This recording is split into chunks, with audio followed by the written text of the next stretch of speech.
CMR shopping mall మన BHEL circle లో మార్చి 20న energetic star Ram Pothineni గారిచే గొప్ప ప్రారంభం.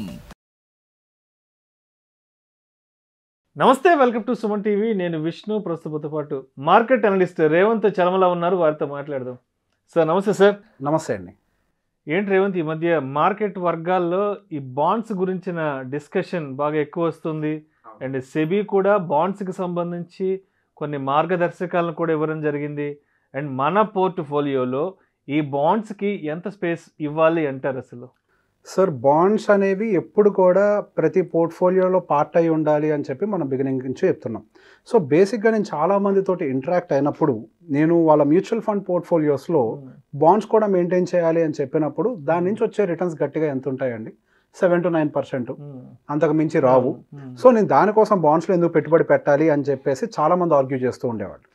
కాకపోతే ఎప్పుడైనా ఒక రిస్క్ ఫ్యాక్టర్ని హెడ్జ్ చేయగలిగేది బాండ్స్ మాత్రమే.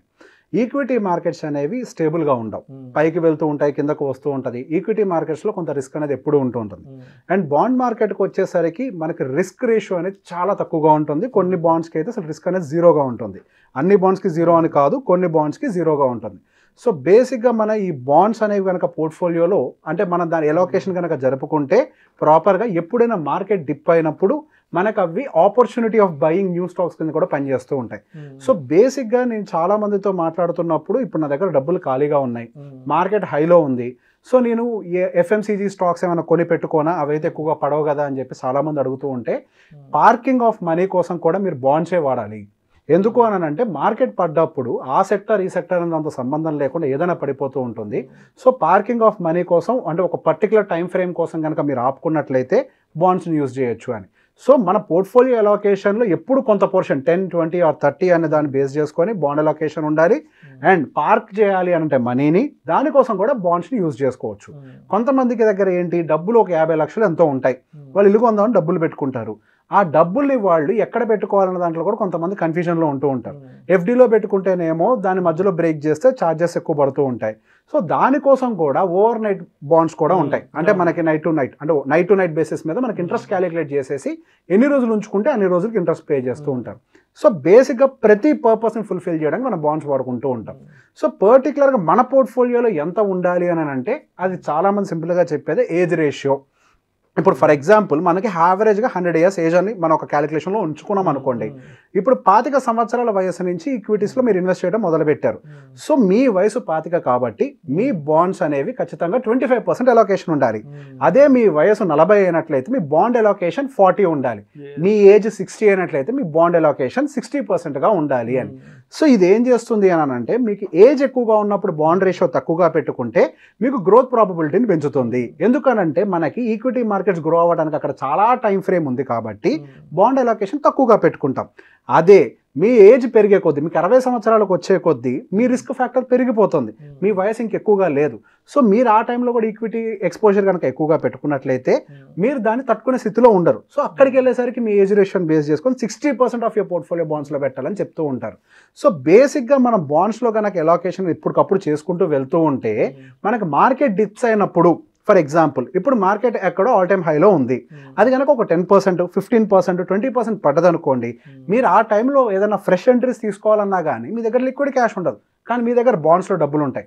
సో ఆ డబ్బుల్ని యూజ్ చేసి మీరు డౌన్ సైడ్ నుంచి మళ్ళీ పర్చేసింగ్ చేసుకుంటూ రావచ్చు. సో దీనికోసం నేను పర్సనల్గా ఫాలో అయ్యే స్ట్రాటజీ అయితే ఇదే. నేను ఫస్ట్ ఎప్పుడైనా మార్కెట్లో ఇన్వెస్ట్మెంట్ చేసుకుంటూ వచ్చేటప్పుడు మార్కెట్స్ కనుక బాగా డౌన్లో ఉంటే డైరెక్ట్గా ఈక్విటీలో ఇన్వెస్ట్ చేస్తాను. మార్కెట్ ఒక లెవెల్కి రీచ్ అయింది అని అంటే నా న్యూ ఫండ్స్ ఏవి కూడా ఈక్విటీలోకి పంపించాను, ప్రతి ఒక్క ఫండ్ని డెప్ట్లోకి పంపిస్తూ ఉంటాను, అంటే బాండ్స్లోకి. ఎప్పుడైతే మార్కెట్ మళ్ళీ కరెక్షన్లో గురవుతుందో ఆ డబ్బుల్నే యూజ్ చేసి డిస్కౌంటెడ్ వాల్యూలో ఈక్విటీస్లోకి ఎంట్రీ తీసుకుంటూ ఉంటాను. సో బేసిక్గా దీనివల్ల మనకి డౌన్ సైడ్ మార్కెట్ పడేటప్పుడు హెడ్జ్ కుషనింగ్ అనేది దొరుకుతూ ఉంటుంది. డౌన్ సైడ్ పడ్డప్పుడు చాలామంది నేను మాట్లాడుకున్నప్పుడు మన కోవిడ్ అప్పుడు కూడా చాలామందితో మాట్లాడినప్పుడు విన్నాను, సార్ మార్కెట్ పడ్డప్పుడు డబ్బులు పెట్టడానికి నా దగ్గర లేవు, మార్కెట్లో నా డబ్బులన్నీ ఆల్రెడీ ఈక్విటీలోనే ఉన్నాయి, అవి 50% పడిపోయి ఉన్నాయి, ఫ్రెష్ డబ్బులు యాడ్ చేయడానికి లేవు అని. ఎప్పుడైతే మీకు ఈ పోర్షన్ అనేది రెడీగా ఉంటుందో ఇట్లాంటి టైంలో మీకు డబ్బులు యాడ్ చేసుకోవడానికి పనికొస్తుంది. ఫర్ ఎగ్జాంపుల్ మీ దగ్గర డైరెక్ట్గా 100% డబ్బులు కనుక ఈక్విటీలోనే ఉన్నాయి, మీ దగ్గర అసలు బాండ్సే లేవు అనుకోండి, మీకు ఏదైనా అత్యవసరం వచ్చింది, మీరు డబ్బులు విత్డ్రా చేయాలి అని అనుకుంటున్నారు, అదే టైంలో మార్కెట్ డౌన్లో ఉంది. మార్కెట్ డౌన్లో ఉన్నప్పుడు విత్డ్రా చేయాల్సిన పరిస్థితి వస్తే మీరు లాస్లు బుక్ చేయాల్సి వస్తుంది. అదే మీ దగ్గర బాండ్స్ ఉన్నాయి అనుకోండి, అవి ఎప్పటికీ లాస్లో ఉండవు, అవి స్టడీగా మీకు పర్సంటేజ్ రిటర్న్స్ ఇస్తూ ఉంటాయి. సో మీ ఎమర్జెన్సీ కోసం కూడా ఇమీడియట్గా విత్డ్రా చేయడానికి బాండ్స్ పనికొస్తూ ఉంటాయి. సో పర్టికులర్గా మనం బాండ్స్లో ఇన్వెస్ట్ చేయాలనుకున్న వాళ్ళకి 4 డిఫరెంట్ కేటగిరీస్ ఉంటాయి. ఒకటి గవర్నమెంట్ బాండ్స్ ఉంటాయి, 2 స్టేట్ గవర్నమెంట్ డెవలప్మెంట్ బాండ్స్ ఉంటాయి, మున్సిపల్ బాండ్స్ ఉంటాయి, అండ్ నెక్స్ట్ కార్పొరేట్ బాండ్స్ ఉంటాయి. సో బేసిక్గా మనకి వీటన్నిటిలో కార్పొరేట్ బాండ్స్ అనేవి చాలా మంచి రిటర్న్స్ ఇస్తూ ఉంటాయి. యావరేజ్గా 9.5% రిటర్న్స్ కూడా ఇస్తూ ఉంటాయి. అందులో కూడా మనకి ఇన్ఫ్లేషన్ అడ్జస్ట్ చేసుకుంటూ వాటి యొక్క ఇంట్రెస్ట్ రేట్ని రివైజ్ చేస్తూ ఇచ్చే బాండ్స్ కూడా ఉంటాయి. అంటే మనకి సంవత్సరం మారే కొద్దీ ఇన్ఫ్లేషన్ వాల్యూ పెరుగుతూ ఉంటుంది కదా, మనకు వచ్చే ఇంట్రెస్ట్ రేట్ మాత్రం అంతే ఉండకుండా సో ఇన్ఫ్లేషన్ బేస్ చేసుకుంటూ వాటి యొక్క ఇంట్రెస్ట్ రేట్ని కూడా రివైజ్ చేసుకుంటూ ఇచ్చేటువంటి బాండ్స్ కూడా ఉంటాయి. ఫ్లోటింగ్ ఇంట్రెస్ట్ అంటే మార్కెట్లో ఉన్నటువంటి కరెంట్ ఇంట్రెస్ట్ని బేస్ చేసుకుని కూడా ఇచ్చే ఉంటాయి. ఫర్ ఎగ్జాంపుల్ మీకు ఇప్పుడు FDA ఉందనుకోండి, లేదా మీరు ఒక లోన్ తీసుకున్నారు, 6% దగ్గర ఉన్నప్పుడు హౌసింగ్ లోన్ తీసుకున్నారు, అది ఒక 3 years దాటిపోయింది, వడ్డీ రేటు పెరిగినప్పుడు ఫ్లోటింగ్ బేసిస్ మీద వడ్డీ రేట్లు పెరిగాయా, అలానే ఫ్లోటింగ్ బేసిస్ మీద వడ్డీ రేట్లు పెంచి ఇచ్చేటువంటి బాండ్స్ కూడా ఉంటాయి. సో బేసిక్గా ఈ బాండ్ మార్కెట్లో కనుక మనం డబ్బులు పెట్టుకుంటే ఎప్పుడంటే అప్పుడు విత్డ్రా చేసుకోవడానికి ఒక లిక్విడిటీ ఆప్షన్ ఉంటుంది, సేఫ్టీ అండ్ సెక్యూరిటీ ఉంటుంది, మార్కెట్ పడ్డప్పుడు ఫ్రెష్ ఎంట్రీస్ కోసం కూడా మనకు ఆపర్చునిటీస్ దొరుకుతూ ఉంటాయి. అండ్ ఇంకొకటి రెగ్యులర్ ఇన్కమ్. మనకి ఈక్విటీ మార్కెట్స్ నుంచి రెగ్యులర్గా ఇన్కమ్ కావాలి అని అంటే అది సాధ్యం కాదు, బట్ బాండ్ మార్కెట్ నుంచి regular income is possible. For example మీరు FDలో పెట్టుకుంటుంటారు కదా చాలా మంది 6%, 7% కోసము. వెన్ కంపేర్ టు ఇన్ఫ్లేషన్తో కంపేర్ చేస్తే వాటి రిటర్న్స్ తక్కువ. అదే ఈ బాండ్ మార్కెట్లో మీకు 9%, 9.5% వరకు కూడా రిటర్న్స్ ఇచ్చే బాండ్స్ చాలా ఉంటాయి. సో బేసిక్గా వాటిల్లో కనుక మీరు పెట్టుకున్నట్లయితే ఇన్ఫ్లేషన్ బీట్ చేసుకుంటే మీకు రిటర్న్స్ వస్తూ ఉంటాయి. ఇప్పుడు రిటైర్ అయిన వాళ్ళకి సహజంగా ఫండ్స్ వస్తూ ఉంటాయి కదా, ₹1 కోటి ఫండ్ వచ్చింది అనుకోండి, ఆ ₹1 కోటి ఫండ్ని కనుక మీరు FDలో బదులు బాండ్స్లో పెట్టుకున్నట్లయితే 6 లక్షలు వచ్చే దగ్గర 9 లక్షల రిటర్న్ వస్తుంది సంవత్సరానికి. సో మీరు ఆ డబ్బుల్ని ప్రాపర్గా యూటిలైజ్ చేసుకోవడానికి మీకు మనకు వస్తుంది. అంటే when compare to the lower returns you will get more higher returns in bonds. FDతో కంపేర్ చేస్తే ఇవి కొంత ఎక్కువ రిటర్న్స్ ఇస్తూ ఉంటాయి. సో బేసిక్గా ఈ బాండ్ మార్కెట్ అనేది ఒక FD లాంటిదే, ఒక స్టడీ ఫిక్స్డ్ రిటర్న్ని జనరేట్ చేస్తూ ఉంటుంది. When compare to regular residential real estate better return ఇస్తుంది, when compare to better regular commercial real estate return ఇస్తుంది. అండ్ ఈ రెండిట్లో మీకు రిస్క్ ఫ్యాక్టర్ ఉంటుంది కదా, ఈ రెండింటితో కంపేర్ చేసినా కానీ మీకు బాండ్ మార్కెట్లో చాలా తక్కువ రిస్క్ ఫ్యాక్టర్ తోటే మీరు బాండ్ మార్కెట్స్లో ఇన్వెస్ట్ చేసుకోవడానికి అవకాశం ఉంటుంది. ప్రతి బాండ్ ఏదైతే ఇష్యూ చేస్తారో వాటికి ఎంతో కొంత గ్యారంటీ ఉంటుంది. అంటే బేసిక్గా ఇప్పుడు మన ఈక్విటీ కొంటున్నాం అనుకోండి, అది పడిపోతే దానికి ఎవరు గ్యారంటీ చేయలేరు. బాండ్స్ కనుక ఏదైనా కంపెనీ కొలాప్స్ అయింది అనుకోండి, కార్పొరేట్ బాండ్స్ తీసుకున్నారు, కంపెనీ కొలాప్స్ అయితే వాటి అసెట్స్ని సెల్ చేసి వీళ్ళకి పే చేసే ప్రయత్నం చేస్తారు. మీ బాండ్స్ దేని మీద ఇష్యూ చేస్తారు, మీకున్న అసెట్స్ మీద ఇష్యూ చేస్తారు, మీకున్న అసెట్స్ని బేస్ చేసుకొని ఇష్యూ చేస్తారు. రిస్క్ అసలు ఉండదా అంటే ఉంటుంది, ఎంతో కొంత పర్సంటేజ్ ఉంటుంది, but very low when compare to other. And even FDలో రిస్క్ అస్సలు ఉండదని అనుకుంటారు, కానీ మనకి FDలో ఇన్సూరెన్స్ కూడా 5 లక్షల లిమిట్ వరకే ఉంటుంది.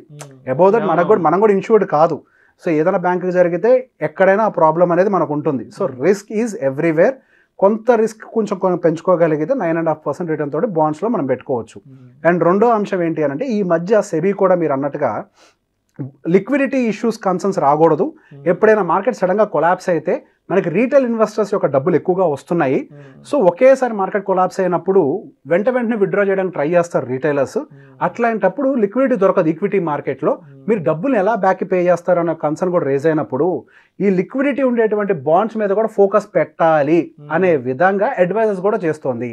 సో వీటిల్లో మనకి డ్రాడౌన్ అనేది ఏమీ ఉండదు కాబట్టి ఇమీడియట్గా మీరు వాటిల్లోంచి విత్డ్రా చేసేయడానికి స్కోప్ ఉంటుంది. సో మనకి జస్ట్ మ్యూచువల్ ఫండ్స్లో అంటే మనం డైరెక్ట్గా బాండ్స్ తీసుకోవడమే కాదు, ఆ మ్యూచువల్ ఫండ్ అసెట్ మేనేజర్ని కూడా ఆ పర్టికులర్ బాండ్స్లో అలోకేషన్ కొంత పెంచే ప్రయత్నం చేయండి, లిక్విడిటీ ఇష్యూస్ లేకుండా ఉంటాయని ఇచ్చే సలహాలు కూడా చేస్తున్నారు. సో బాండ్స్ మీద దానికి సంబంధించి అందుకే మనకి మార్కెట్లో ఇప్పుడు ఎక్కువగా సర్క్యులేట్ అవుతుంది. Yes, bond market is always superior market. అందరూ అనుకుంటారు యాక్చువల్గా బాగా డబ్బులు వచ్చేది equity market. Yes, there is no doubt. But బాగా డబ్బులు ఉన్న వాళ్ళందరూ డబ్బుల్ని ఎక్కువగా డెప్ట్ మార్కెట్లో పెట్టుకుంటారు. ఈక్విటీ మార్కెట్తో కంపేర్ చేస్తే డెప్ట్ మార్కెట్ సైజ్ చాలా పెద్దది. ఈక్విటీ ఇంతే ఉంటుంది, డెప్ట్ మార్కెట్తో కంపేర్ చేస్తే డెప్ట్ మార్కెట్ ఇస్ వెరీ బిగ్. ఎందుకు అని అంటే లో రిస్క్తో 9% ఎవరిస్తారు? అది సాధ్యం కాదు. మీకు 12% వస్తుంది, ఎక్కడ రిస్క్ ఉంది, ఇక్కడ మనకి సుమారుగా 9.5% with very low risk. So డెప్ట్ మార్కెట్ అనేది ఎప్పుడు అట్రాక్టివ్గానే ఉంటుంది. You have to make it a part of your portfolio based on your ఏజ్ని బట్టి మీరు చేసుకోండి. అండ్ మార్కెట్ హైస్లో ఉన్నప్పుడు ఈక్విటీ కంటే డెప్లో ఇన్వెస్ట్ చేయండి. మార్కెట్ డిప్ అయినప్పుడు మన అడ్వాంటేజ్ తీసుకోవచ్చు. ఆ ఫండ్స్ని వెంటనే మనం డైవర్ట్ చేయడానికి అవకాశం ఉంటుంది. Thank you so much Revanth. Thank you అండి. సుమన్ టీవీలో మీ పర్సనల్ అండ్ బిజినెస్ ప్రమోషన్స్ కోసం కింది నెంబర్కి కాంటాక్ట్ చేయండి.